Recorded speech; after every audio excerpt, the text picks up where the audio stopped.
जैसा कि हमने पिछले टॉपिक में पढ़ा था पुष्प की संरचना, तो पुष्प की संरचना में हमने बात किया था पुष्प के मुख्यतः 4 भाग होते हैं। कितने होते हैं? 4। कौन कौन से? पहला होता है बाह्य दलपुंज, दूसरा होता है दलपुंज, तीसरा होता है पुमंग या स्त्री केसर, चौथा होता है जायांग या जायांग या स्त्री केसर, पुमंग या पुंकेसर। तो अब हम बात करेंगे, देखिए उसमें मुख्य जो अंग होते हैं, पहला मुख्य अंग होता है आपका इसको हटा दीजिए। उमंग। क्या होता है? उमंग या पुंकेसर। एक एक टॉपिक के बारे में हम अध्ययन करेंगे विस्तार से। तो पहला आपका हो गया पुमंग या पुंकेसर। पुमंग या पुंकेसर के बारे में हमको विस्तार से पढ़ना है। तो देखिए पुमंग या पुंकेसर क्या होता है, तो लिखेंगे यह पुष्प का नर जननांग। कौन सा भाग? नर जननांग। यह पुष्प का नर जननांग होता है। बात समझ में आ रही है? उमंग या पुंकेसर क्या है? उमंग ये लिखे हैं कि यह पुष्प का नर जननांग होता है। चलिए इसके बारे में विस्तार से पढ़ते हैं। देखिए यहाँ पर और इसमें भी लिख देते हैं कि इसकी इकाई, उमंग की इकाई, किसकी इकाई? उमंग की इकाई पुंकेसर होती है। क्या होती है? पुंकेसर होती है। उमंग की इकाई क्या होती है? पुंकेसर होता है या होती है।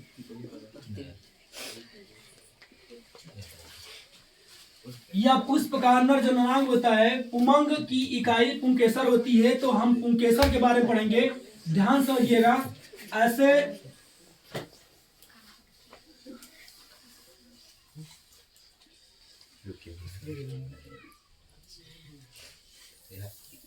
देखिए ये है पुंकेसर। क्या है ये?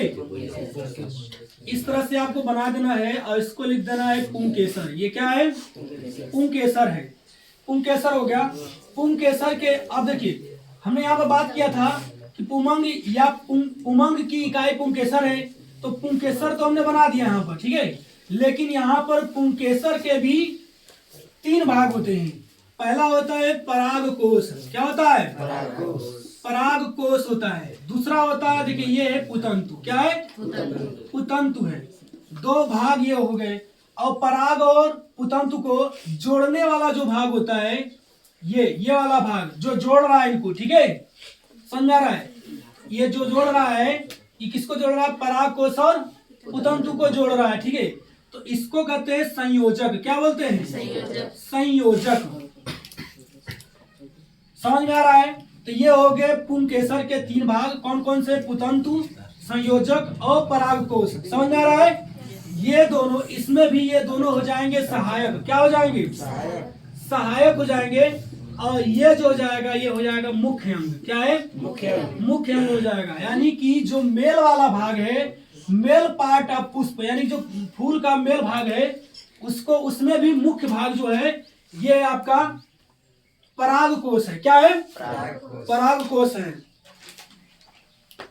तो हम लोग परागकोश के बारे में विस्तार से पढ़ेंगे। परागकोश क्या है और ये कैसी इसकी संरचना होती है। तो चलिए बात करते हैं। यहाँ पर हम बात करनी है परागकोश की संरचना। किसकी संरचना? परागकोश की संरचना। परागकोश की संरचना, ठीक है।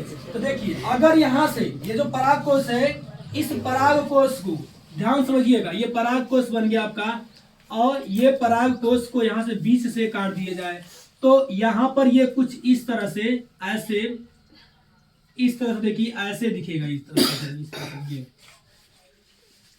ये ऊपर का हिस्सा यहाँ से ये कट चुका है। ये ऊपर का हिस्सा, ऊपर जो भाग था ना, ये पूरी तरह से कट गया है। ये पूरा काट के ऊपर हटा दिया। ये नीचे का भाग है, तो ऊपर का भाग हमने हटा दिया काट करके। और इसको काट करके सामने से, मान लीजिए ये है, तो इसको यहाँ से काटेंगे तो ये तो इसको सामने से ऊपर से देखेंगे, समझ में आ रहा है? तो ऊपर से देखने पर आपको ये संरचना दिखाई देगी, इस तरह से संरचना दिखाई देगी।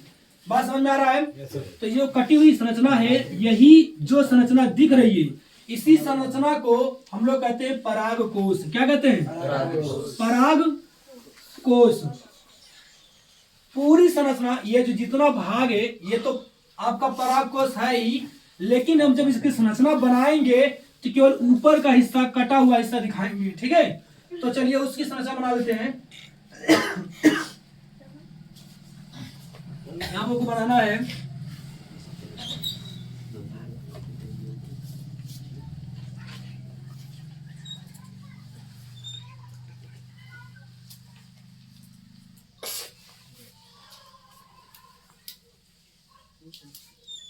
ज्यादा लंबा हो जाएगा।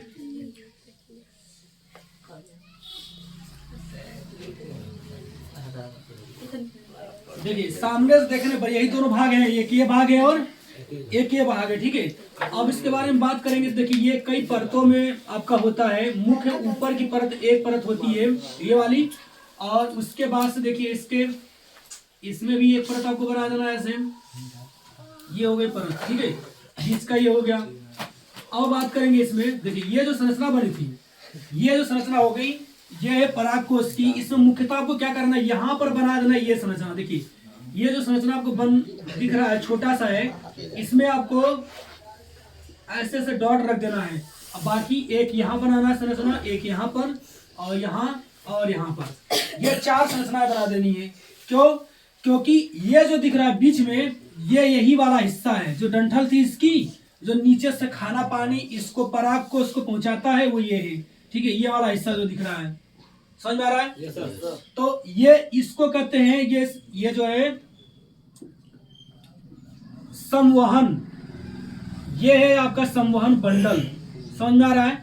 इसे क्या कहते हैं? संवहन बंडल। संवहन बंडल मतलब होता है कि संवहन मतलब भोजन और पानी को नीचे से खींच करके इन सबको पहुंचाता है। ठीक है, और यहाँ पर जो 4 अलग अलग बड़ी बड़ी गोल गोल संरचनाएं दिख रही है, Yes, sir. ये पराग कोश के भीतर, ठीक है, लघु बीजाणुधानियां है। क्या है? लघु बीजाणुधानियां है। तो लघु बीजाणुधानियां जो होती हैं, ये भी इसके ऊपर भी परत पाई जाती है। तो इसके ऊपर भी हम परत का निर्माण कर दे रहे हैं। ठीक है, इसके ऊपर भी परत पाई जाती है। देखिए, और उसके बाद इसके अंदर छोटी छोटी कोशिकाएं होती हैं। छोटी छोटी क्या होती हैं? कोशिकाएं होती हैं। तो इसके अंदर प्रत्येक के भीतर छोटी छोटी कोशिकाएं हम बना देते हैं। इसके भीतर भी बना देना है छोटी छोटी कोशिकाएं। ये कोशिकाएं बन गई। ठीक है, इसके भी भीतर बना देना है छोटी छोटी कोशिकाएं, क्योंकि ये जो संरचनाएं होती हैं, ये सभी छोटी छोटी कोशिकाओं से मिलकर के बनी होती हैं। और इसके बाहर परत होती है जो इसको ढके रहती है और इसकी सुरक्षा करती है। समझ में बात आ रही कि नहीं आ रही? तो ये हो गया। चलिए बात करते हैं। देखिए यहाँ पर जो ये संरचना दिख रही है, अब यहाँ से इसको क्या करना है, ये डिवाइड कर देना है। ठीक है, समझो। अब देखिए जो पराग कोश है, लिखेंगे आप, पराग कोश में मुख्यतः 2 पालियां होती हैं। 2 पालियां का मतलब ये होता है, देखिए यहाँ पर 2 पालियां कौन कौन सी हैं? एक ये हो गई, मतलब एक ये इधर वाला पूरा पाली या खाना। ठीक है, दूसरा हो गया ये वाला खाना। दिख रहे हैं? 2 डब्बे दिख रहे हैं, नहीं दिख रहे हैं? एक में ये 2 दिख रही है, फिर ये 2 दिख रही है गोले। ठीक है, दिख रही नहीं दिख रहे हैं? तो इनको कहते हैं, ये है पालियां। क्या है? पालियां हैं। ठीक है, या इसको लोब कहते हैं। समझ में आ रहा है? पालियां या लोब हो गया। और प्रत्येक लोब में 2 यानी कि 2, यहाँ पे 2 ही तो है, एक ये एक है और इधर भी एक है ना। तो ये जो है इनको कहते हैं लघु बीजाणुधानियां। क्या कहते हैं? लघु बीजाणुधानियां। ये लघु बीजाणुधानियां हैं। बात समझ में आ रही है? तो इसमें लघु बीजाणुधानियां बनी है। ठीक है, इंग्लिश में इसको कहते हैं माइक्रोस्पोरेंजियम। माइक्रोस्पोरेंजियम ये हो गई लघु बीजाणुधानियां। समझ में आ रहा है? ऊपर देखिए, इसके ऊपर जो है ये है बाह्य परत है। क्या है? बाह्य परत या बाह्य त्वचा भी कह सकते हैं इसको। बाह्य परत हो गई, और ये हो गया आपका संवहन मंडल। और ये हो गई 2 पालियां, एक ये पाली एक ये पाली। प्रत्येक पाली में 2 लघु बीजाणुधानियां है ना। लघु बीजाणुधानियां हो गई। और लघु बीजाणु धानियां तो ये गोले कह रहे हैं, लेकिन इसके भीतर ये कोशिकाएं दिख रही है। तो ये जो कोशिकाएं हैं, इन्हीं कोशिकाओं से नर युग्मक का निर्माण होगा, या हम कह सकते हैं कि जो मेल वाला भाग होता है, जो कोशिका होती है, जिसे हम कहते हैं पराग कण। क्या कहते हैं? पराग कण। तो इसी से पराग कण का निर्माण होगा, इन्हीं कोशिकाओं से पराग कण का निर्माण होगा। समझ में आ रहा ना?